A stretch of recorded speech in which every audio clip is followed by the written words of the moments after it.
Yeah, there's absolutely some different policies, but there's also some that kind of help cover, both sides of this.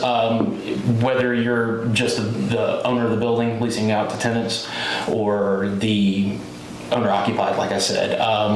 Most commonly, what we're probably going to look at is what's called a business owner's policy, which is it's a great policy where it's kind of an all-encompassing type thing where it helps protect both business owners in the event that something were to happen either to the building or to something that's related to the business. And that's usually, once again, correct me if I'm wrong, obviously you're the expert in this space, but so like if you're the tenant and you're looking for general business insurance, does that usually fall, like not necessarily state minimums or minimums, but like industry average, if you will? Is that like $1 million worth of coverage plus like a workers' comp policy?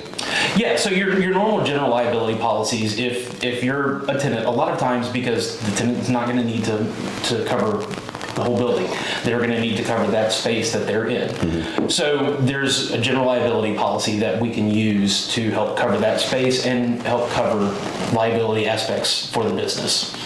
And so it does kind of run a little differently than, say, a business owner's policy. Now on the tenant side, that actually doesn't wind up being as expensive as somebody might think. No, that's correct. Usually your general liability policies, now depending on the risk, because different types of risks require different types of premiums.